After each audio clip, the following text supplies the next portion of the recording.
Ouais. Du coup, moi, c'est Shams. Je suis doctorant à l'Université d'Angers et enseignant à l'Université de Lorraine. Et moi, je travaille sur tout ce qui est accessibilité des personnes en situation de handicap moteur. Donc, j'étudie pas les personnes qui ont un handicap visuel, ou un handicap auditif ou même un handicap mental, parce que c'est pas les mêmes approches et c'est tellement vaste tous les types de handicap qu'on peut pas, dans une thèse de doctorat, vraiment, qui doit être plus spécifique et plus réduite au niveau de la recherche, on peut pas tout traiter. Moi, le public que j'étudie, c'est plus les personnes qui ont un handicap moteur du coup.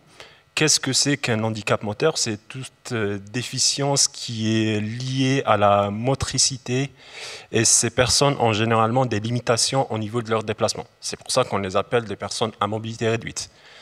Après, cet handicap peut survenir à la naissance, peut être inné ou il peut être acquis par exemple un accident ou même par l'avancée de l'âge. Et même par rapport, par exemple, moi j'étudie aussi les personnes qui sont en situation d'obésité. Parce que là aussi, ils vont se retrouver en situation de handicap. Ma définition des situations de handicap, c'est que tout le monde peut être à un moment donné dans une situation de handicap. Ce n'est pas juste des personnes qui ont une déficience. Donc si peut-être une personne valide, va venir dans un aéroport avec des valises et se retrouver face à un escalier sans ascenseur, là, il sera dans la même situation qu'une personne avec un fauteuil roulant. Et c'est là où vient une vision du handicap d'un chercheur qui s'appelle Grosbois, qui dit qu'une personne une personne handicapée dans un espace accessible est une personne valide, et une personne valide dans un espace inaccessible, selon ses besoins, est une personne handicapée. Donc c'est là où vient vraiment ma définition de tout ce qui est situation de handicap. Moi, dans mes recherches, j'étudie aussi de la même manière tout ce qui est itinéraire, tout ce qui est déplacement. Je fais une entrée par tout ce qui est psychologie environnementale, avec des chercheurs qui sont aussi entre la psychologie et la géographie, comme je vais donner des noms, Gabriel Moser, Terry Ramadier, qui étudie un peu comment l'expérience socio-spatiale se fait pour une personne qui a des limitations. Moi, j'étudie ça, eux, ils étudient tout ce qui est expérience socio-spatiale de toutes les personnes, et moi, je me spécialise dans tout ce qui est personnes qui ont justement une déficience. Et moi, ce que j'ai vu dans mes terrains, c'est les mêmes approches avec Nicolas, c'est les mêmes conclusions, on va dire, c'est que les personnes en situation de handicap auront des itinéraires préférentiels selon leurs besoins. Et du coup, dans un environnement immédiat, dans leur environnement immédiat, ils vont tout d'abord sélectionner et caractériser des espaces. Des espaces qui leur sont adaptés à 100%. Là, ils peuvent être libres et ils seront des personnes valides dans ces espaces. Des espaces un peu entre les deux, entre l'accessible et l'inaccessible. Et là, ce n'est pas des espaces fréquentés tout le temps, c'est plus un franchissement parce que peut-être dans cet espace, il y a une activité qui est utile pour eux. Par exemple, il y a un équipement administratif où ils devront aller. Et du coup, ils vont essayer de s'adapter à cet espace, de franchir cet espace. Ils vont être contraints à aller dans cet espace. Et des espaces où ils n'iront jamais. Parce que là, ça sera l'enfer pour eux. Ils ne pourront pas pratiquer ces espaces. Donc voilà pour répondre à ta question, quelle population, on va dire, j'étudie. C'est les personnes qui ont un handicap moteur, qui ont une déficience motrice.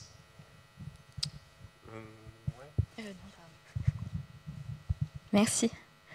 Du coup, maintenant, j'aimerais qu'on mobilise un petit peu le modèle individuel et aborder un thème spécifique qui est celui de la compensation du handicap. Si on veut permettre à ces personnes porteuses d'une déficience de participer à la société et d'investir la ville, une première option est donc de raisonner au niveau individuel et de compenser le corps déficient via notamment des aides techniques, mais pas que. Et ces compensations du handicap varient selon les types de déficiences et les types de situations rencontrées. Est-ce que vous pouvez nous donner quelques exemples des différents types de compensations possibles en fonction de la déficience et nous dire en quoi elles peuvent modifier la façon dont les personnes qui ont une déficience motrice ou visuelle peuvent appréhender l'espace? Je vais commencer par rapport à tout ce qui est handicap moteur. Il y a différents types d'aides. Il y a des aides qui rentrent dans le cadre de la Smart City. La Smart City, c'est quoi? C'est la ville intelligente. Donc, ça sera des aides plus au niveau des TIC, des technologies d'information et de communication. Par exemple, il y a des GPS, une sorte de GPS spéciaux pour les personnes en situation de handicap, qui vont leur dire quels sont, selon leurs besoins, selon leur handicap, qui vont leur dire quels sont les espaces qu'ils vont pouvoir pratiquer, quels sont les espaces accessibles pour eux, que ce soit des espaces extérieurs et même des bâtiments, des équipements recevant du public. Aussi tout ce qui est par rapport aux places de stationnement, parce que ça aussi c'est vraiment une problématique qui revient tout le temps pour les personnes en situation de handicap. Parce qu'il faut, comme un enquêté il m'a dit que pour moi la voiture c'est mes jambes. Et donc là, elle aura plus besoin de trouver des places de stationnement par rapport à leurs besoins d'espace, par rapport à leur activité. Si elles ne trouvent pas une place de stationnement proche de là où elles veulent aller, ben elles vont annuler ou essayer de trouver un autre moyen pour atteindre leur activité. Et il y a aussi des aides plus techniques, par exemple des fauteuils roulants intelligents. Il y a des personnes qui n'ont pas le contrôle à 100% de leur corps et elles seront dans un fauteuil roulant, mais elles risqueront d'être en danger, de chuter quelque part, parce qu'elles n'ont pas le contrôle à 100% de leur corps. Du coup, il y aura des fauteuils roulants intelligents où on pourra mettre des capteurs, une sorte de tableau de bord pour justement leur prévenir. Et le fauteuil, par exemple, s'il perçoit un danger par rapport à ces capteurs, ben, il va s'arrêter immédiatement. Il y a aussi tout ce qui est prothèse. Et là, on rentre vraiment dans le modèle médical parce que c'est vrai que l'environnement, il est important, mais une personne amputée sans prothèse et une personne amputée avec prothèse, ça change tout. Et là, même dans les types de prothèses, il y a des prothèses vraiment maintenant même pour ceux qui sont amputés au-dessus du genou, ils ont des genoux artificiels. J'ai vu une fois un truc impressionnant, c'est quelqu'un qui a un bras articulé et le bras bouge tout seul par rapport à c'est lui qui contrôle son bras. On pense qu'on est dans un film ou quelque chose comme ça, mais c'est lui qui bouge son bras. Il peut même écrire, c'est pas l'écriture, mais il peut écrire, il peut bouger des objets et tout. Et là, il y aura une autre problématique, peut-être qu'on pourra en parler plus tard, c'est plus la problématique du coût, la problématique financière. Je ne sais pas si Nicolas a d'autres... Alors pour la déficience visuelle, je dirais qu'il y a trois grandes catégories, on va dire, un peu d'aide. Mais avant ça, j'aimerais prendre peut-être 5 minutes pour une sorte de petite histoire d'un ami qui s'appelle Georges, qui a une maladie qui s'appelle la rétinite pigmentaire. Cette maladie l'a conduit en fait à perdre la vue progressivement. À partir de 7 ans, là, il a eu ce diagnostic, il a traversé l'adolescence avec une diminution profonde de sa vision, et vers 20 ans, il a aujourd'hui 70 ans, quand il avait 20 ans, on était en plein dans les années 70, telles que vous les imaginez, voilà, c'était très, très festif, des soirées, beaucoup, etc. Et il m'expliquait en fait qu'il utilisait beaucoup le fait d'être des fois dehors, dans des soirées un petit peu alcoolisées, des fois un petit peu des substances illicites, etc. Enfin bon, pour être dans un rapport avec l'environnement qui était le sien, mais à cause de sa maladie. C'est-à-dire qu'il voyait mal, des fois il rentrait un peu dans les gens, mais il préférait l'obscurité, il préférait cet environnement-là parce que justement, entre guillemets, c'était le meilleur endroit pour masquer les troubles qu'il pouvait rencontrer. Et puis il a continué comme ça pendant longtemps. Et puis, quand il se déplaçait, il avait mis en place tout un tas de stratégies avec les restes visuels et une vision qu'on appelle tubulaire. Donc, il voit très peu les contours, mais il arrive à avoir une vision relativement correcte, on va dire, entre guillemets, mais de façon très, très fine, comme si vous regardiez comme ça par un petit trou dans la main. Et un jour, pendant un déplacement, il m'explique qu'il me disait, ben voilà, je me déplaçais, j'étais vers le quartier, dans le 5e à Lyon, c'est à côté de Fourvière, une basilique qu'on a. Et puis une femme arrive en face de lui, il entend les talons qui claquent, donc il se positionne à peu près, il arrive à apercevoir où elle est, il se met un petit peu sur sa droite, il se décale, il avance comme ça, lentement, à bon rythme, hein, c'est un grand gaillard d'1m90. Il avance à bon rythme, et là il croise cette femme, il tombe par terre, il se prend les pieds dans quelque chose, et il tombe par terre, une chute assez lourde, hein, comme je vous disais tout à l'heure, et là des hurlements. La femme lui crie dessus, disant mais ça va pas, vous êtes complètement fou. Et donc ensuite des hurlements d'un petit enfant en fait qu'elle tenait par la main, un petit garçon de 3 ans qu'il n'a pas vu et donc il est rentré dedans. Ça a été un moment très très traumatisant pour lui où il a vraiment pris conscience qu'il fallait faire quelque chose, qu'il pouvait plus se déplacer comme ça. Et suite à cet épisode, il s'est dit je vais prendre une canne. Je vais prendre une canne, mais pour lui la canne blanche, donc était quelque chose qui était aussi un peu stigmatisant, c'était quelque chose qui allait montrer au monde qu'il était déficient visuel, et donc comme il habitait à côté de Fourvière, sa canne blanche, vous le savez peut-être, c'est une canne qui peut se plier en 3 segments, il portait sa canne à la main, et en fait en portant sa canne à la main, la plupart des gens avaient l'impression que c'était des cierges, et donc il transportait des cierges, donc il continuait, il avait pris une canne blanche si vous voulez, mais il ne se déplaçait pas avec, en fait il avait besoin de tout ça pour arriver à petit aller vers l'utilisation réellement de la canne blanche comme un outil de déplacement. Si je vous parle de cette anecdote-là, c'est pour dire en fait que ce sont des aides techniques qui sont potentiellement stigmatisantes, qui signalent quelque chose de notre situation de handicap et qui sont plus ou moins faciles à accepter, parfois très difficiles à accepter. Et donc, comme je disais, il y a 3 grandes catégories d'aides. La première aide, moi, que je dirais sur la déficience visuelle, vraiment, c'est l'aide humaine. L'aide humaine, c'est d'être accompagné dans un déplacement, d'être accompagné par une personne qu'on connaît ou qu'on connaît moins, qui va permettre plusieurs choses, qui va permettre essentiellement de repérer le trajet. Comme, voilà, par exemple, pour venir ici, tout à l'heure, je suis venu, j'ai repéré un peu le trajet. Une personne déficiente visuelle ferait ça. Repérer le trajet, ça veut dire étudier toutes les informations sensorielles de l'environnement. Ah tiens, quand on est passé à la boulangerie, là qui sent bon, on tourne à gauche. Hop, on se souvient que quand ça sent le bon pain de la boulangerie, il faut tourner à gauche. Tiens, dans cette rue, le trottoir est complètement cabossé, il y a des racines partout dans le trottoir qui soulèvent le goudron. Quand j'arrive à cet endroit-là, il faut que je continue tout droit, etc. Donc tout ça, vous le faites en étant accompagné par une personne. Cette aide est fondamentale et je pense évidemment qu'on ne remplacera jamais l'humain dans ces cas-là. Avoir cette aide humaine, la fluidité d'un déplacement avec une autre personne pour construire une représentation de l'environnement, c'est absolument fondamental. La deuxième grande aide que peuvent utiliser les personnes déficientes visuelles, vous la connaissez, c'est la canne blanche.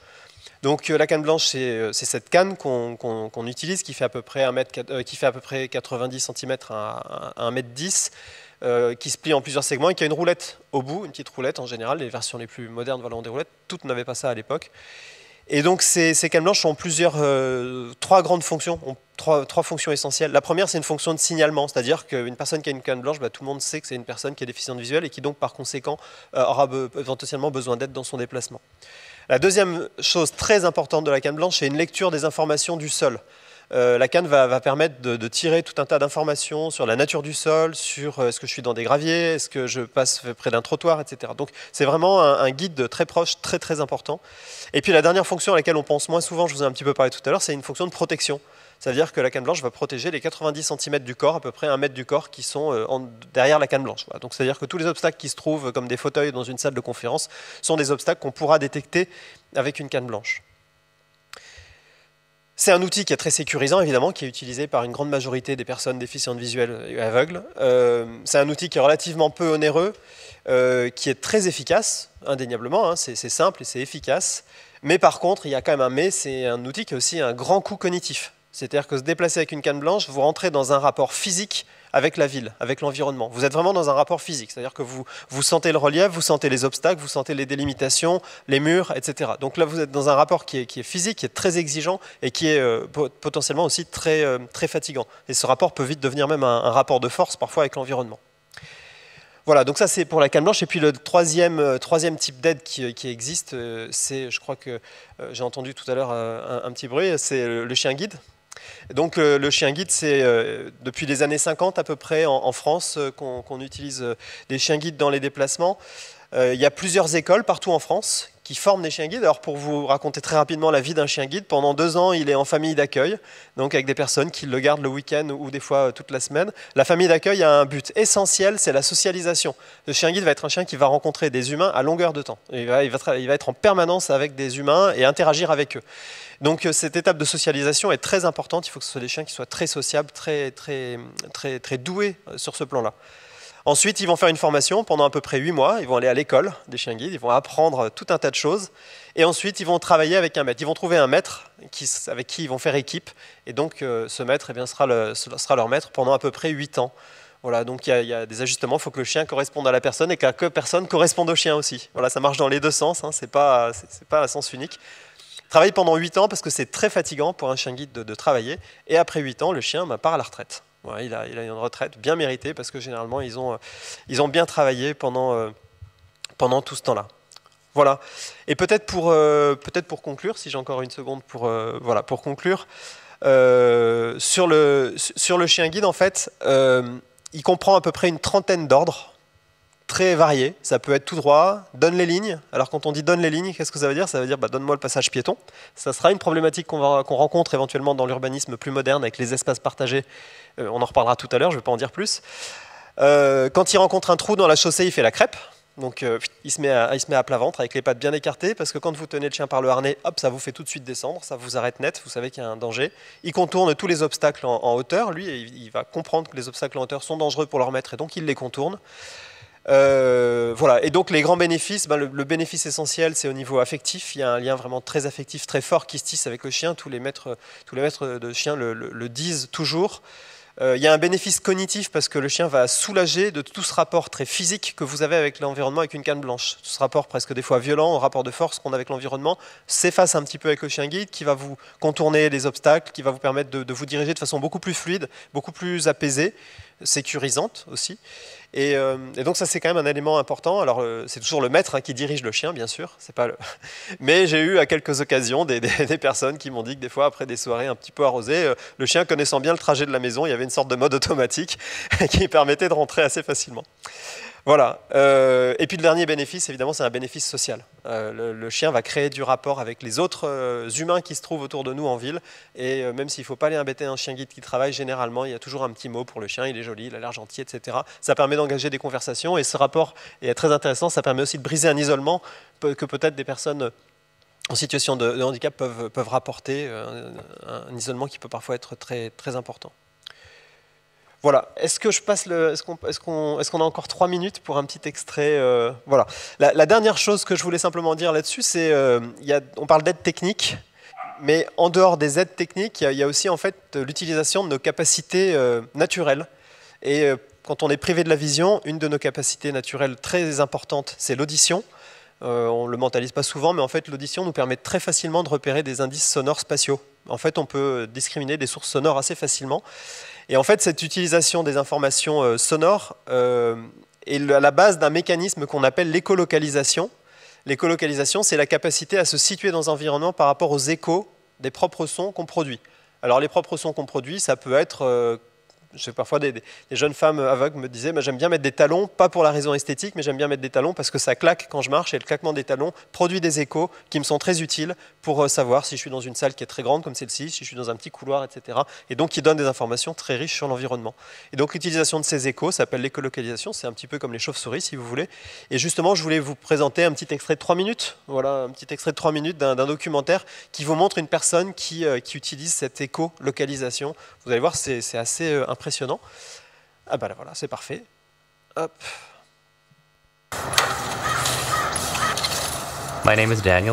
Mon nom est Daniel Kish, j'ai 36 ans, je suis aveugle presque de naissance. Je n'ai aucune mémoire d'avoir jamais vu. Je suis devenu aveugle à la suite d'une tumeur de la rétine. Le premier œil m'a été retiré à l'âge de 7 mois, l'autre quand j'avais 13 mois. Grey black, midnight blue, grey with tones of brown, dark blue with tones of grey. Ça, c'est l'un de mes jouets favoris. Ça m'aide à choisir mes vêtements. J'éprouve une certaine fierté à prendre soin de mon apparence.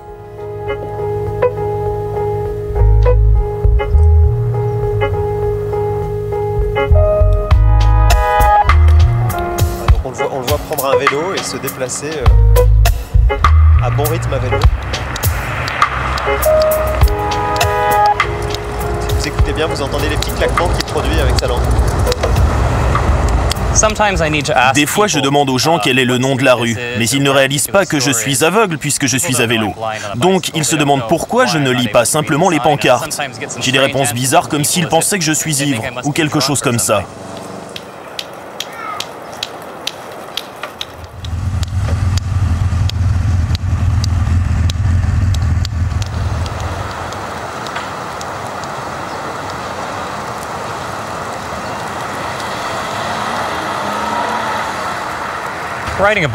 Faire du vélo n'est pas dangereux pour moi, j'en fais depuis l'âge de 7 ans. Je n'ai jamais eu d'accident, je n'ai jamais blessé personne, je n'ai jamais causé le moindre dégât, parce que je sais ce que je fais et parce que je prends toutes les précautions nécessaires. Je suis tellement concentré quand je fais du vélo, je ne pense à rien d'autre. Je sais quand les voitures arrivent, je peux dire où elles sont, je sais les éviter, je sais quand elles peuvent m'éviter. Ce n'est pas difficile tant qu'il n'y a pas trop de voitures, parce qu'alors le niveau sonore devient trop élevé et je n'arrive plus à isoler chaque voiture si elles sont trop nombreuses.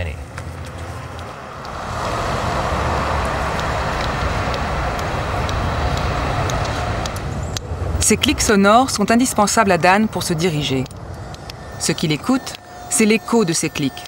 Des échos qui dessinent une photo sonore de son environnement. C'est ainsi qu'il a perçu la présence de ce camion.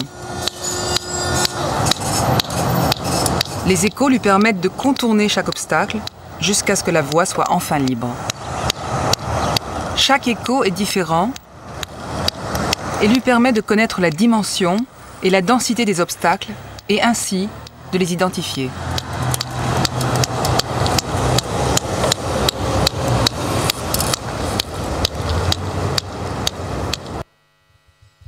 Voilà, on pourra peut-être en reparler après s'il y a des questions.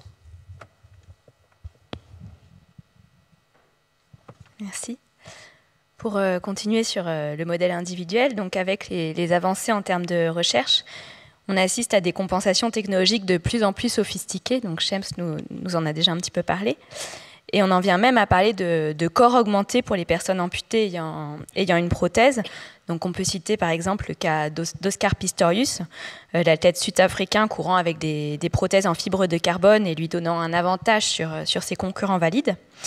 Mais n'y a-t-il pas une surestimation des capacités de la technologie à régler les problèmes ? Là, pour rester dans tout ce qui est modèle individuel, c'est vrai qu'il y a beaucoup de technologies. Par exemple, j'en ai oublié d'en mettre une tout à l'heure. Il y a une sorte d'armure qui est en train de se faire pour des personnes tétraplégiques. Ils peuvent se déplacer comme ça avec la nouvelle technologie. Ils peuvent être assis, debout et tout. Mais la question qui se pose, c'est quel est le coût de ces nouvelles technologies ? Est-ce que là, on n'aura pas une inaccessibilité financière par rapport à ça ? Et là, c'est vrai qu'on parle d'environnement social, d'environnement urbain, de tout ce qui est handicap environnemental, mais aussi dans le modèle médical, tout ce qui est inégalité dans l'acquisition de ces aides, de ces nouvelles technologies. Par exemple, moi, je travaille sur le cas algérien. Là-bas, avoir un fauteuil vraiment performant, ça coûte vraiment beaucoup d'argent et ça coûte le prix d'une voiture, même plus. Et dans certains cas, ce n'est pas du tout remboursé par la sécurité sociale. Même en France, la sécurité sociale, elle vous rembourse la base de la base des fauteuils. La même chose pour justement les prothèses là, les prothèses intelligentes. Elle ne sera pas remboursée la prothèse. Donc là, il y aura plus une inaccessibilité financière et des inégalités dans les inégalités. C'est-à-dire que certaines personnes qui ont un handicap particulier pourront avoir ces aides, mais d'autres personnes ne pourront pas avoir ces aides. Et c'est là où, je pense, se situe la limite un peu de ces aides techniques. Donc, je ne sais pas si j'ai répondu à ta question. Oui. Puis même pour compléter, un fauteuil roulant électrique, ça coûte le prix d'une voiture, en fait. Donc, on n'a peut-être pas cet ordre d'idée en tête.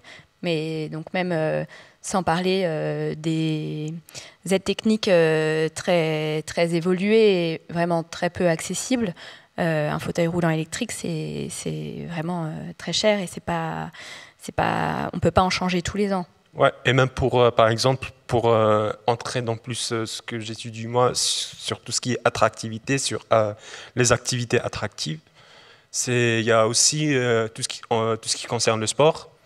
Un fauteuil de sport professionnel, ça coûte plus de 5 000 €. Tout ce qui est fauteuil et même les prothèses aussi, on a parlé d'Oscar Pistorius, je ne sais pas si vous voyez qui c'est, mais c'est des athlètes qui ont des sortes de lames ou de spatules, et du coup, ils courent avec ces spatules. Mais là, ce n'est pas du tout accessible. Si vous allez dans un club de sport handisport, ils ne vont pas vous fournir ce matériel. Et c'est là aussi où le coût financier joue un rôle important. Merci. Alors comme ça, naïvement, on peut imaginer que pour les personnes ayant une déficience visuelle, c'est moins le cas.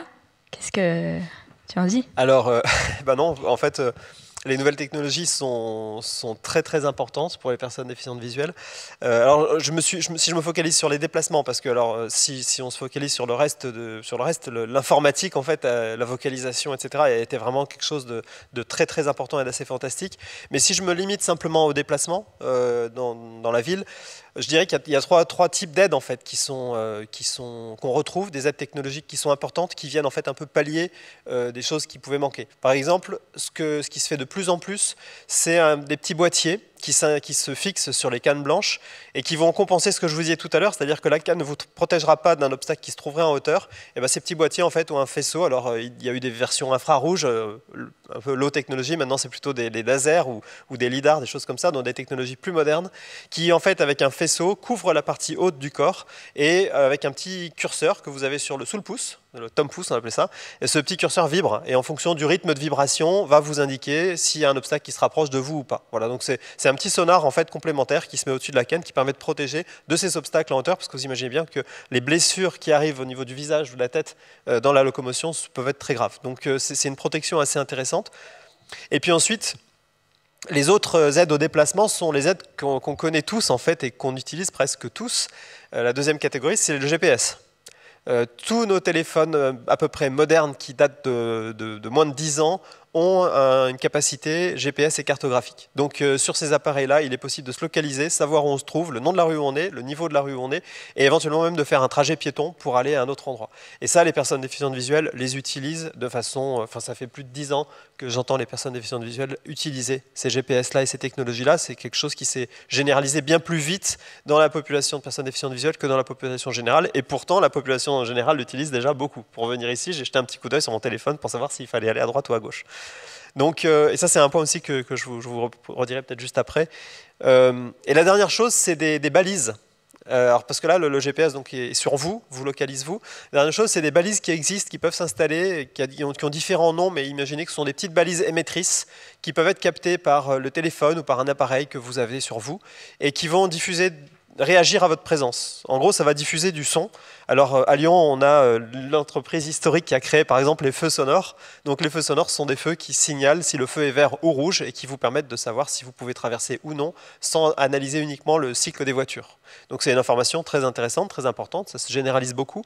Mais ces balises peuvent aller plus loin. Ça peut être des balises qui vous indiquent vous arrivez devant la préfecture. et vous êtes à tant de mètres de la préfecture. Et plus vous vous rapprochez, plus les informations sont actualisées, des informations qui sont éventuellement diffusées dans l'oreille, ou alors même des informations qui sont diffusées par la balise elle-même, qui est équipée d'un petit haut-parleur, et qui vous dit entrée de la préfecture, entrée de la préfecture. Ça, c'est très intéressant, parce que cette information sonore va vous permettre de vous guider jusqu'à la préfecture. La référence auditive, le fait que vous entendiez cette voix dans le haut-parleur, va vous permettre de vous diriger sans chercher pendant 3 heures si c'est 5 mètres à gauche ou à droite, parce que trouver une entrée quand on ne voit pas, c'est quelque chose qui peut être très compliqué. Voilà, donc c'est un petit peu les trois grandes technologies. Si je devais parler de limites, parce que comme toute chose, les technologies peuvent avoir des limites, une des premières limites quand on parle de réalité augmentée, donc réalité augmentée, c'est des surinformations qu'on rajoute, qui vont nous dire vous êtes arrivé devant la salle de conférence, etc. La difficulté qu'il y a avec ce point-là, c'est qu'en fait, généralement, vous diffusez des informations sonores, du texte, et il ne faut pas saturer la personne d'informations. Il faut être capable de sélectionner, parce que vous vous souvenez, tout à l'heure, on a dit que les personnes qui marchent sans voir ont déjà une charge cognitive qui est majeure, qui est très importante. On fait attention à tout. Si en plus vous avez une oreillette qui vous dit vous arrivez dans 20 mètres, dans 30 mètres, etc., vous rajoutez une information qu'il faut traiter en plus, ce qui peut être fatigant, et ce qui en plus, quand on rajoute quelque chose dans l'oreille, vous prive d'une information naturelle, auditive, qui peut vous être utile. Donc là, il existe différentes choses. Il y a des casques, en fait, des oreillettes qui se mettent un peu au-dessus de la tête, qui vous laissent les oreilles libres, mais qui diffusent un son que vous n'entendez que vous. Voilà, mais ça commence à exister pour le grand public aussi, d'ailleurs. C'est des sortes de petits casques que vous mettez autour de la tête, mais qui ne vous bougent pas les oreilles. Donc vous gardez vos capacités auditives spatiales, on va dire. Ça, c'est la première chose. Et puis la dernière chose que je dirais là-dessus, c'est que de toute façon, les éléments technologiques qui se développent le mieux et le plus sont ceux qui sont utilisés par le plus grand nombre. Et ça fera peut-être une transition avec le reste, mais c'est ceux qui sont utilisés par le plus grand nombre. C'est-à-dire que si la cartographie et l'utilisation du GPS fonctionnent aussi bien, c'est parce qu'on l'utilise tous en voiture, à pied, à vélo, etc. Et plus on utilise cette technologie, plus il y a de monde qui l'utilise, plus les coûts de développement baissent, plus on va envoyer des satellites, etc. Évidemment, s'il n'y avait que les personnes aveugles qui utilisaient des GPS et les militaires, vous imaginez bien que des satellites, il n'y en aurait pas beaucoup.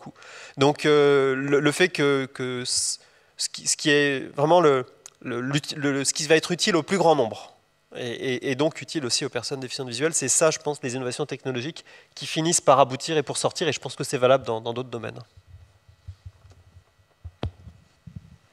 Merci.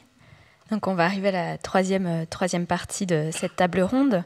Et on va aborder les perspectives en termes d'aménagement urbain pour faciliter la mobilité, l'accessibilité aux différents publics. Et dans le dernier temps de cette table ronde, donc, nous allons aborder des perspectives en termes d'aménagement urbain. Donc si on suit le modèle social, il est indispensable d'engager une réflexion, donc pas que sur la personne et pas que sur la compensation au niveau de la personne, au niveau individuel, mais d'engager une réflexion sur l'environnement et l'aménagement des espaces pour ne plus faire peser le handicap sur l'individu, mais sur la société dans son ensemble. Et cela reviendrait donc à penser des aménagements qui faciliteraient la mobilité pour tout le monde, à imaginer des lieux qui soient accessibles à tous. Et donc j'ai une première question. Est-ce que vous avez identifié des lieux pouvant être plus favorables au déplacement, plus sécurisants pour les publics que vous avez étudiés, ou inversement, est-ce que vous avez identifié des lieux insécurisants? Donc, Shems, on va commencer par toi. Est-ce que du coup, tu pourrais nous parler peut-être plus précisément de ton terrain et d'Alger, puisque on imagine que ça doit être assez différent de la France. Oui. Là, du coup, on a parlé de tout ce qui est modèle social. Et moi, je vous ai dit que j'étudiais les interactions environnement-usager en situation de handicap. Mais environnement, pas seulement environnement physique. C'est pas seulement l'urbain. Il y a aussi l'environnement social et il y a aussi tout ce qui est politique. Et du coup, pour dire, par exemple, qu'est-ce qui va influencer les déplacements des personnes en situation de handicap avec l'environnement social. Par exemple, là, je vais revenir à l'ami de Nicolas qui s'est senti stigmatisé par la canne blanche. La personne à mobilité réduite a un handicap visible dans la majorité des cas. Et ça aussi, ça va la stigmatiser. Elle va se sentir comme un intrus dans une société. Par exemple, quand elle va se déplacer, elle va sentir tous les regards des gens autour, des regards curieux, des regards un peu insistants qui vont vers elle.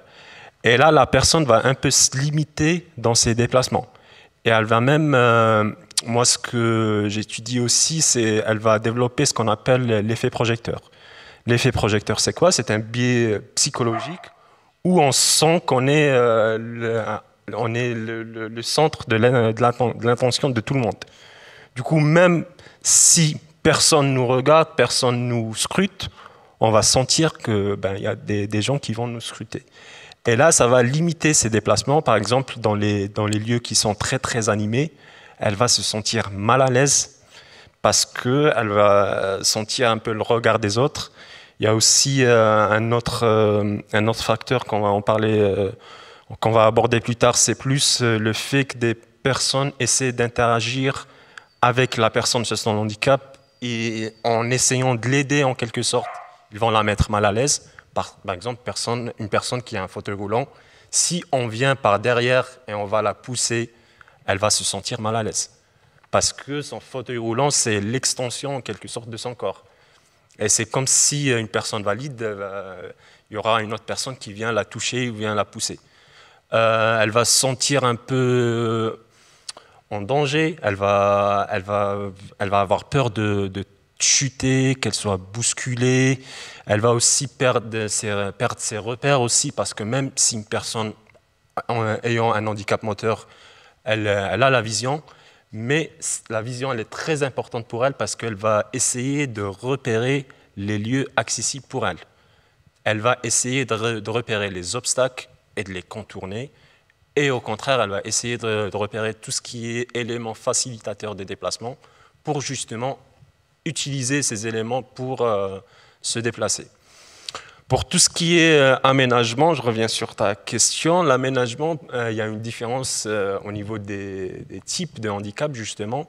Par exemple, la personne qui est en fauteuil roulant va vouloir trouver un terrain lisse pour bien rouler. Même la personne qui est semi-ambulante, qui marche, mais qui marche avec difficulté, elle va être un peu handicapée par tout ce qui est petit obstacle, les pavés. Les pavés sont très très gênants pour les personnes semi-ambulantes. Les personnes qui sont amputées, vu qu'ils n'ont pas de mobilité au niveau des chevilles, tout ce qui est pente descendante ou même ascendante vont les gêner. Et même sur les trottoirs, des fois, on a des trottoirs un peu inclinés pour laisser les eaux pluviales couler. Et là, vu qu'elles n'auront pas de mobilité au niveau de la cheville, elles ne pourront pas être stables à 100%. Même pour descendre une pente, une personne semi-ambulante, même une personne âgée en perte de mobilité, elle ne va pas pouvoir se freiner un peu quand elle va descendre cette pente. Et la même chose pour les pentes ascendantes. Et il y a bien sûr les marches. Les marches, c'est très important parce qu'il y a plusieurs facteurs au niveau des marches, des escaliers. Il y a tout ce qui est marche aux normes, c'est-à-dire une marche aux normes, c'est 17 cm. Et dans notre espace public, il y a beaucoup de marches qui ne sont pas aux normes, et ça aussi, ça peut être une difficulté. Il y a aussi la présence ou non de tout ce qui est main courante, pour, si on n'a pas assez de force, essayer de s'impulser, de s'aider avec la main courante. Ça aussi, c'est important. Et bien sûr, la rampe pour contourner les marches. Les rampes aussi, des fois, dans nos projets, je ne vais pas incriminer les architectes, mais des fois, ils rajoutent une rampe juste pour dire il y a une rampe ici. Mais la rampe n'est pas aux normes, donc du coup, elle n'est pas utilisable. C'est plus une piste de skateboard qu'une rampe d'accès pour fauteuil roulant. Par exemple, aussi, dans mon terrain d'études, Alger, c'est un terrain très, très accidenté. C'est un terrain en pente. Et du coup, il y a beaucoup, beaucoup de marches. Et les marches ne sont pas du tout aux normes. Et là, ça constitue une difficulté parce que Alger, le centre-ville d'Alger, c'est la ville d'Alger. Il y a une concentration de toutes les activités économiques, des activités commerciales, les activités, tout ce qui est équipement administratif, culturel. Et du coup, les personnes en situation de handicap sont un peu privées de ces espaces dits attractifs. Du coup, là, ils ne peuvent pas aller au musée, ils ne peuvent pas aller dans un site touristique.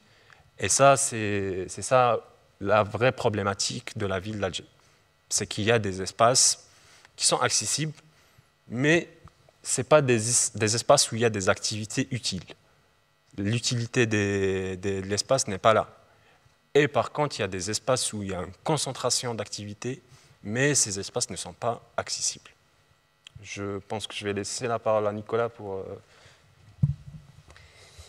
Oui, alors pour la déficience visuelle, on retrouve en fait des éléments communs, c'est-à-dire en fait un lieu qui sera favorable au déplacement, ça va être un lieu qui va permettre la continuité du déplacement, qui va permettre d'aller à un point A à un point B. Si je veux aller au musée, il faut que je puisse aller d'un bout jusqu'à l'autre. Voilà, toute la chaîne de déplacement puisse être respectée et voilà, que ça ne m'amène pas au milieu de la place, mais après pour aller au musée, je ne peux plus monter parce que j'ai tel ou tel obstacle qui m'empêcheront de le faire. Et ça, c'est ce qu'on retrouve évidemment de la même manière dans la déficience visuelle, alors à quelques nuances près. Les nuances près, c'est que pour une personne malvoyante ou aveugle, un espace qui favorisera le déplacement serait par exemple un espace avec un trottoir bien marqué, qui vous permet en fait de faire un cheminement. Avec la canne, on peut percevoir quand on arrive du côté du trottoir ou quand on est vers le mur. C'est très agréable d'avoir cette délimitation, ça délimite l'espace dans lequel on se déplace. Ça peut être un espace par exemple avec, entouré d'immeubles qui vont favoriser les échos, que ce soit le bruit de la canne ou que ce soit autre chose. Les échos permettant de savoir, là je suis en train de longer une façade d'immeuble. Donc si je cherche une porte, elle va plutôt se trouver à droite parce que j'ai bien compris que la façade d'immeuble se trouvait plutôt sur la droite. Toutes les informations qui peuvent être ajoutées dans cet environnement seront utiles. Les informations issues des feux sonores, etc. Ce sont des informations qui seront extrêmement bénéfiques et qui rendront un déplacement bien plus fluide. Les informations tactiles, qu'elles soient issues des bandes podotactiles, vous avez sans doute vu ces bandes podotactiles, c'est ces petites bandes à picots qu'on retrouve qui sont au niveau des trottoirs avant de traverser. Elles ont un intérêt, quand vous passez avec une canne blanche, ça fait vibrer la canne de façon suffisante quand elles sont en bon état. Et ça vous permet de vous signaler en fait que vous arrivez sur la chaussée. Et la chaussée, donc, c'est les voitures, et les voitures, c'est un danger absolument central quand on se déplace sans voir. Donc tous ces éléments-là sont des éléments qui rendront un déplacement agréable. Dernière chose, c'est tous les aspects de tactile, mais la sensibilité tactile du soleil, du vent. Alors quand vous traversez, quand vous longez une façade d'immeuble, vous ferez attention, vous aussi. Si vous longez une façade d'immeuble et puis que vous traversez une rue, quand on ferme les yeux, on se rend compte en fait de cette espèce d'ouverture et d'air, de passage d'air légèrement différent quand on traverse une rue. Et cette information-là est très utile, elle permet de savoir qu'on arrive à un croisement, qu'on arrive à une rue, et c'est une sensation tactile qu'on a sur la peau, en général sur le visage ou sur le front. On a cette sensation-là qu'on analyse de façon automatique en général. Donc tous les espaces qui favorisent ça sont des espaces qui favorisent le déplacement, qui favorisent cette chaîne de déplacement. Et qu'est-ce qu'on observe à ce moment-là, dans la recherche qu'on a pu mener, c'est qu'il y a une baisse de la vigilance et du stress. La personne relâche un peu la tension, mais relâche un petit peu. Il y a une locomotion qui est plus rapide et moins hésitante. Les pas se font un peu plus rapides, un peu plus sûrs. Il y a moins de choc dans le sens d'arrêt, de redémarrage, d'arrêt, de redémarrage. Et puis en fait, quand on étudie la carte mentale des gens, quand on leur demande de dessiner par exemple un endroit, on se rend compte que ces lieux-là occupent une place relativement petite dans la carte mentale.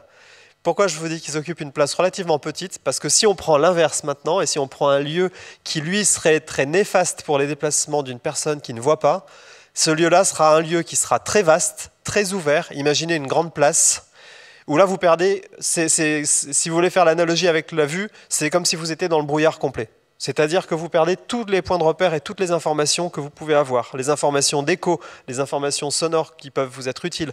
Les grandes places dans les villes sont souvent des endroits qui, pour des raisons d'accessibilité, ça sera sûrement un point qu'on va discuter après, sont des endroits qui sont très aplanis. Vous n'avez plus de distinction entre ce qui est le trottoir et ce qui va être, par exemple, la chaussée. Et donc là, vous perdez des informations. Donc vous marchez avec des personnes qui se déplacent dans des flux erratiques, parce que sur une grande place, on va de droite à gauche à droite, de haut en bas, enfin bon, vous voyez, on va dans tous les sens. C'est pas comme sur un trottoir où finalement les gens vont à peu près toujours dans le même sens, donc, sur lequel on peut se caler sur le pas des autres pour avancer. Quand vous êtes dans un espace comme ça, à ce moment-là, votre vigilance augmente à 300%. Vous faites attention absolument au moindre indice, à la moindre chose pour savoir si vous êtes au milieu des voitures, si vous êtes au milieu de la place, si tout le monde est en train de vous regarder. Tu parlais de l'effet projecteur, évidemment, c'est quelque chose que les personnes aveugles rapportent beaucoup.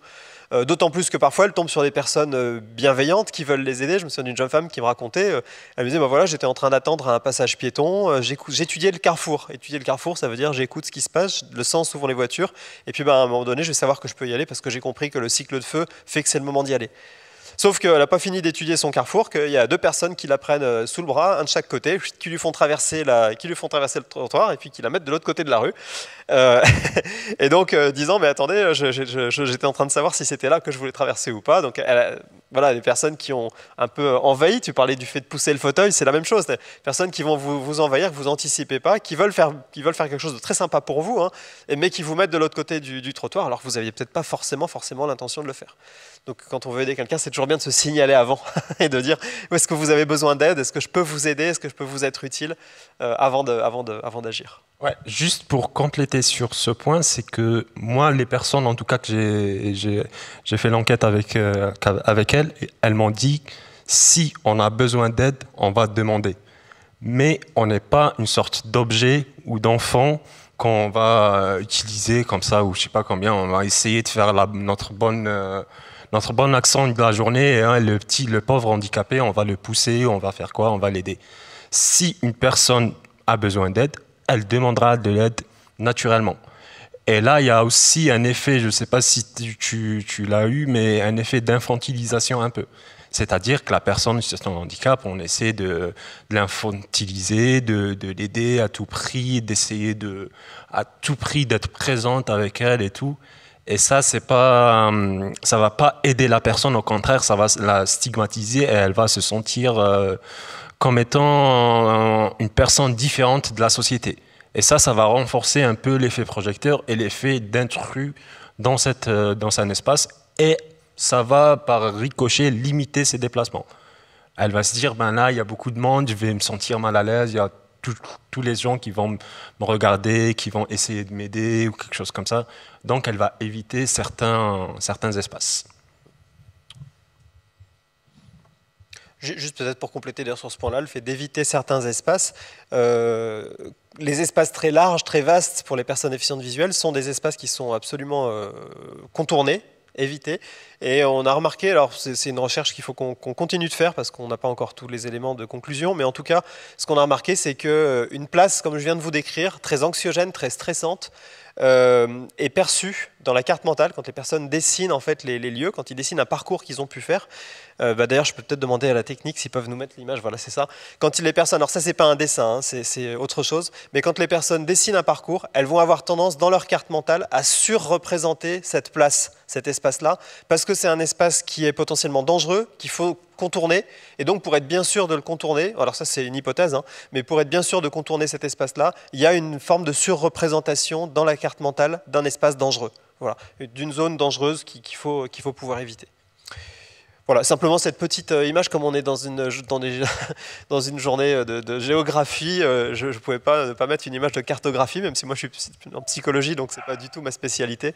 Mais c'est simplement un parcours, vous voyez, en fait, donc la traînée lumineuse que vous voyez sur ce plan de Lyon, c'est un quartier de Lyon qui s'appelle la Guillotière, et donc sur cette traînée lumineuse, vous avez une variation de couleur qui va du bleu, comme on le voit un petit peu en bas à droite, là, qui est, on va dire, cool, qui est plus tranquille, et puis au contraire des zones qui sont plus jaunes, vertes ou rouges, qui correspondent à un niveau de stress maximal. Ce stress, c'est pas du stress déclaratif, on a mesuré un indicateur qui s'appelle l'activité électrodermale, qui permet d'avoir une indication assez fiable de l'état d'éveil de la personne. Si vous êtes dans un état d'éveil très fort et de stress très fort, votre corps réagit, et l'activité électrodermale, c'est la conductance cutanée en fait, est un indice qui fonctionne bien et qui permet d'avoir ce genre de résultats. Vous voyez en fait que les zones qui sont les plus rouges, qui se trouvent un petit peu là sur la partie droite, en fait, correspondent, alors sur le plan on ne le voit pas très bien si on ne connaît pas Lyon, mais correspondent exactement à la place dont je vous parlais tout à l'heure, un espace très ouvert, un urbanisme très moderne, très récent, où ce qu'on appelle une zone de partage, ça on ouvrira peut-être une zone de partage, donc où l'espace urbain est partagé entre les vélos, les trottinettes, les voitures, les piétons, et dans tous les sens aussi. Voilà. Ça fait très bien le lien avec ma prochaine question, puisque quand on a préparé cette table ronde, vous m'avez tous les deux parlé de conflits d'accessibilité entre les différents usagers de la ville, donc qu'ils soient handicapés ou non. Et donc vous m'avez dit que l'urbanisme moderne entraînait des conflits d'accessibilité de plus en plus importants. Est-ce que vous pourriez revenir sur ces incompatibilités d'usage? Donc Nicolas, peut-être, pour continuer. Oui. Alors sur ces incompatibilités-là, en fait, c'est bien l'attention qu'on vient en fait de vous décrire l'un et l'autre en disant il faut un espace qui soit le plus plat possible pour que les fauteuils puissent se déplacer, le plus lisse, le billard, vous imaginez, un espace très agréable. À l'inverse, pour une personne déficiente visuelle, c'est l'enfer, quoi. C'est l'enfer, c'est un endroit où vous n'avez plus aucun repère, plus aucune information. Que vous allez éviter la plupart du temps parce que se lancer dans un endroit comme ça, c'est risquer de se retrouver au milieu des voitures, c'est risquer de se retrouver ridicule au milieu de la population qui circule là de façon aléatoire dans tous les sens. Les enfants courent d'un côté, les parents dans un autre côté, un roller, un cycliste passe dans un autre sens, etc. Et donc la philosophie là, de l'urbanisme, dans laquelle la voiture n'est plus prioritaire, c'est une bonne chose, la voiture n'est plus prioritaire dans ces endroits-là, c'est les piétons qui sont prioritaires, les voitures roulent à 20 km/h ou 30 ou 20 km/h plutôt, normalement dans ces zones-là maintenant, 30 km/h c'est à Paris. Mais dans ces espaces-là, en fait, il n'y a plus de hiérarchie, il n'y a plus de priorité dans les déplacements. Et donc, vu qu'il n'y a plus ça, on retire aussi les bandes blanches sur le sol, puisqu'il n'y a plus de passage piéton, puisque le piéton peut passer partout. Et si vous retirez les bandes blanches, vous retirez une information que les chiens utilisent beaucoup pour indiquer à leur maître où ils doivent traverser. Et donc, vous avez cette tension qui peut se dessiner et qui peut exister entre des démarches qu'on fait pour rendre la ville et l'environnement accessibles et qui vient se confronter à des besoins qui sont différents et qui créent effectivement un conflit. Ouais, pour continuer sur ce conflit, je pense que c'est pratiquement le contraire pour les personnes qui ont un handicap moteur. C'est que ces personnes vont chercher justement les espaces les plus lisses parce que, par exemple, les bandes podotactiles, là, les petits points que vous voyez pour traverser et tout, pour une personne qui a une déficience au niveau des chevilles, au niveau des pieds, ou qui a une hypersensibilité des pieds, au niveau des plantes des pieds, ça c'est horrible pour elle. Pour une personne qui est amputée, qui marche avec des prothèses, ça va la déséquilibrer parce que son pied, elle n'a pas le contrôle sur son pied, donc du coup ça va la déséquilibrer. Et là, même tout ce qui est pavé et différence dans un même parcours entre différentes surfaces, différents revêtements, la personne qui est soit en fauteuil roulant, soit semi-ambulante, c'est là où elle sera en concentration maximale et c'est là où elle va perdre beaucoup d'énergie en essayant justement d'avoir les yeux rivés sur le sol pour essayer de naviguer un peu dans ces trajets. Et là, justement, la carte là que tu as montrée, c'est ça, justement, j'ai trouvé ça dans mes études, c'est que la personne va être hyper concentrée pour éviter certains obstacles. Sachant que ces obstacles pourront être des aides pour des personnes qui ont une déficience visuelle. Et même si on avait un autre spécialiste de la déficience auditive, peut-être qu'il nous donnerait d'autres aménagements qui pourraient justement avoir des conflits entre les différents handicaps.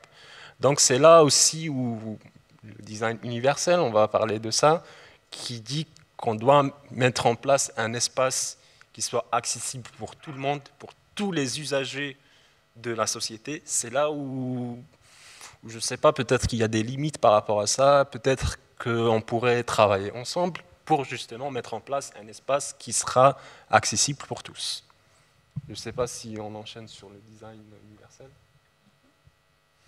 Du coup, le design universel, il nous dit quoi? Il nous dit qu'on doit mettre en place un espace accessible pour tous. Mais sur la base de quoi?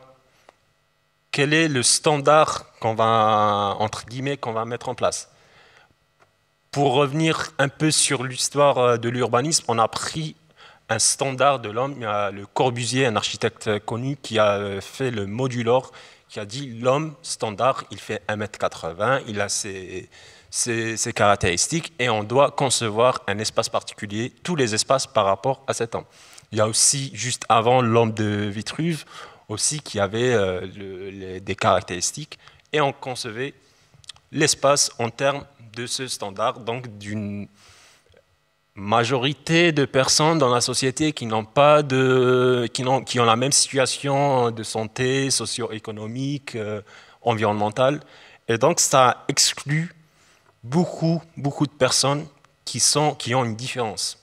Et donc là, on revient à un concept de design universel qui dit qu'on doit plus partir par le bas, justement pour mettre en place un espace accessible pour tous. C'est-à-dire qu'on ne va pas mettre un standard pour faire l'accessibilité, mais on va essayer d'aménager l'espace par rapport aux personnes les plus vulnérables. Si on aménage l'espace par rapport à une personne plus vulnérable, la personne valide pourra trouver des facilités par rapport à cet espace. Je ne sais pas si tu as des... Oui, non, en fait, juste pour compléter ce que tu dis, je suis entièrement d'accord avec ce que tu dis, et pour compléter ce que tu dis, c'est vrai que il existe dans les villes des commissions communales d'accessibilité, des choses comme ça, en fait, qui sont des lieux où différentes associations de personnes en situation de handicap, donc différents types de handicap, bien sûr, se réunissent et guident les choix et orientent les choix. Et donc, c'est pour ça que je pense que la question de design vraiment universel me paraît un peu utopique. C'est-à-dire d'avoir un design qui convienne à tous, une conception, pour parler français, qui convienne à tous, me semble être quelque chose d'assez utopique, en tout cas de très difficile à atteindre. Par contre, par les concessions et puis le consensus, on peut arriver, par les échanges et par les discussions, à arriver à des espaces qui soient suffisamment structurés pour les uns et pour les autres. Mais c'est un effort quotidien qu'il faut avoir en tête quand on conçoit des espaces urbains, parce que là, on vous parle de personnes en situation de handicap, mais vous imaginez bien que quand on conçoit des espaces urbains, ce n'est pas la priorité toujours première non plus. Il y a d'autres priorités encore qui viennent avant. Donc, c'est souvent quelque chose qui vient dans un deuxième temps, d'ailleurs, cette question de l'accessibilité. Merci beaucoup.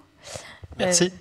Il nous reste un quart d'heure pour les questions. Si vous avez des questions ou des remarques ou des choses à nous faire partager.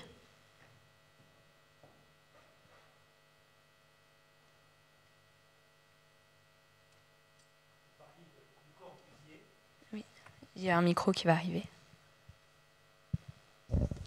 Vous parlez du Corbusier et j'ai vu ou entendu, il y a peut-être quelques mois, en fait il a même fait une ville en Inde entière, une conception entière.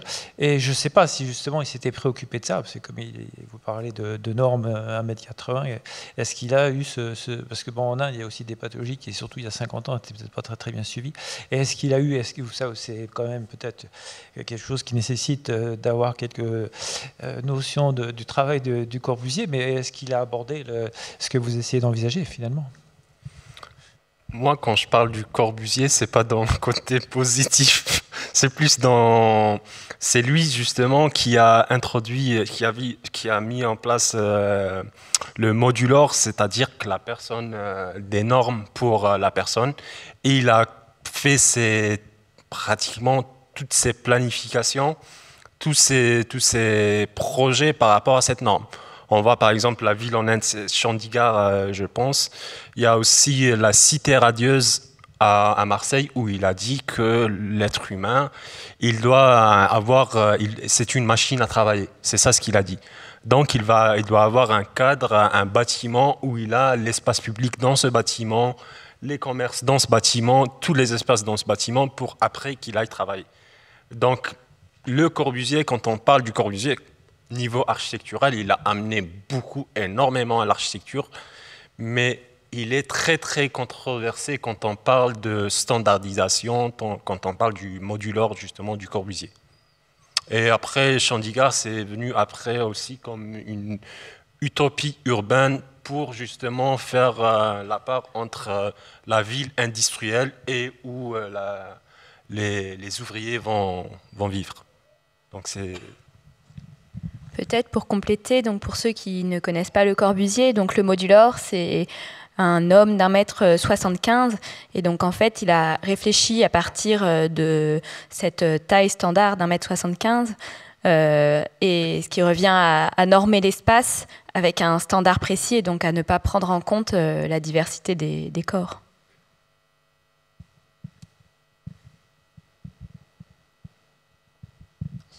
Est-ce que Nicolas, tu veux compléter? Non. Et oui.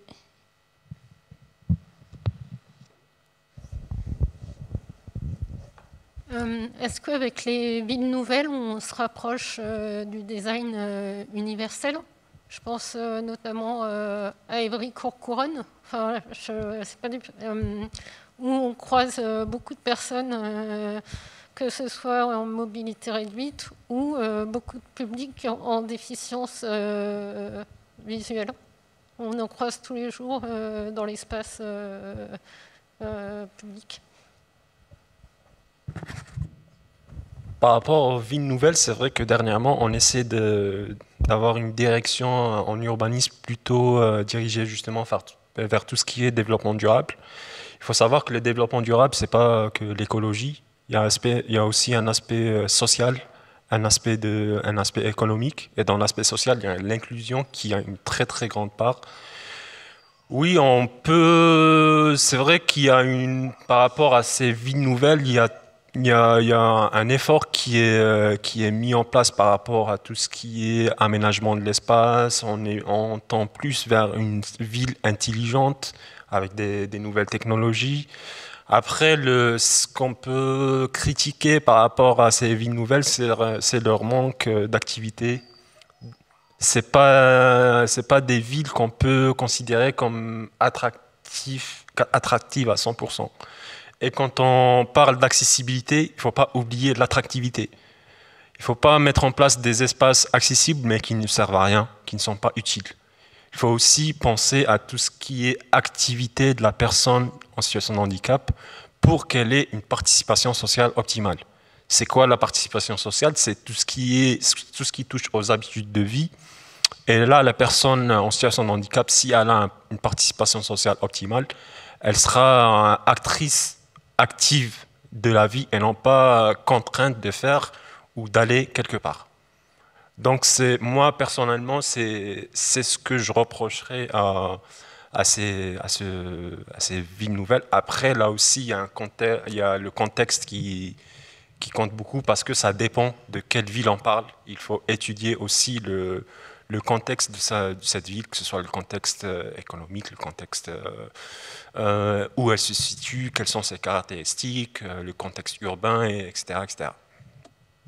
Je ne sais pas si tu veux compléter. Oui, moi je veux bien compléter, parce qu'un de mes terrains se situe dans une commune de Marne-la-Vallée, donc une ville nouvelle en Île-de-France, près d'Eurodisney, pour ceux qui ne connaissent pas. Donc c'est une commune qui s'est développée dans les années 2000.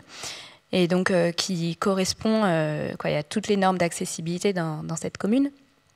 Et moi, je travaille auprès de personnes donc, ayant une déficience motrice qui sont dans un établissement qui se situe dans cette commune. Et en fait, un bon nombre de ces espaces qui ont intégré toutes les normes d'accessibilité, en réalité ne se révèlent pas accessibles pour des personnes se déplaçant en fauteuil. Et donc je voudrais insister sur le fait que les normes d'accessibilité, souvent en fait c'est pas suffisant, parce que justement ce que je disais, ça correspond à des standards techniques. Et en fait, si on veut avoir une ville accessible au sens large, le respect de ces standards, ça suffit pas.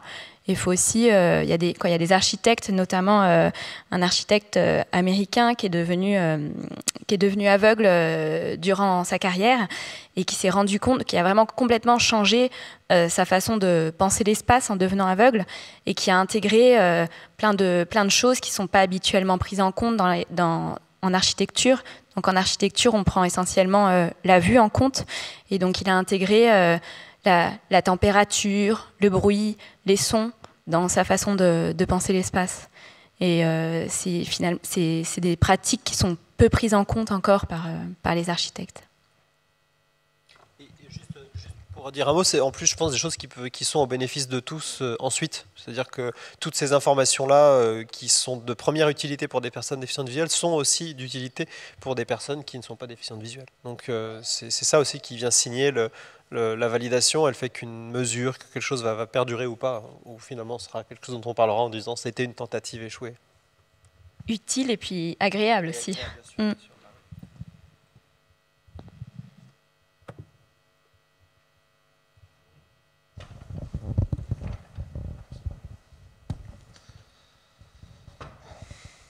Bonjour. Alors, vous aviez proposé certaines solutions par rapport aux personnes à mobilité réduite, notamment, je dirais, beaucoup plus en ce qui concerne les solutions médicales. Et je pense que ces solutions peuvent créer des discriminations sociales plus tard, à cause du coût et de l'accessibilité. Donc je pense qu'il faut revoir notre aménagement du territoire par rapport à ces personnes-là à basse échelle.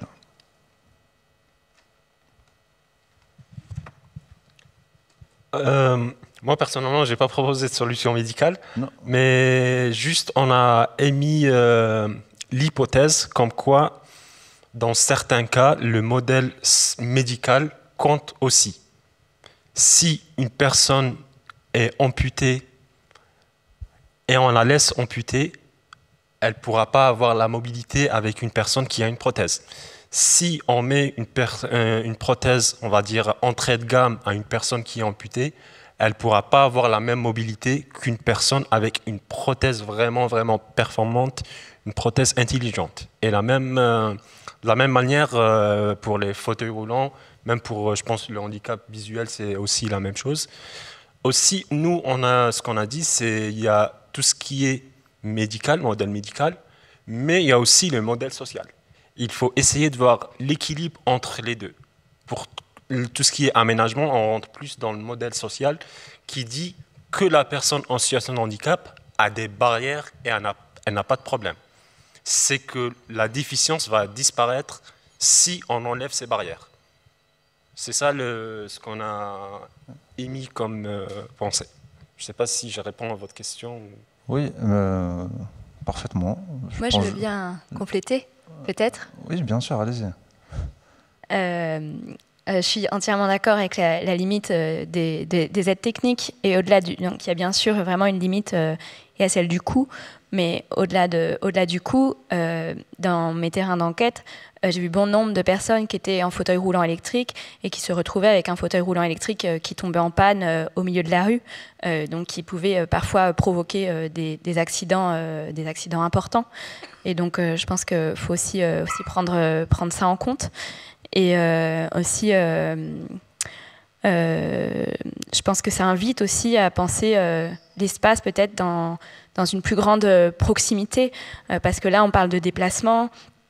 Et c'est vrai qu'on a peut-être le modèle d'une société hypermobile. Et donc, les personnes handicapées, souvent, ont une revendication en voulant être aussi mobiles que les autres.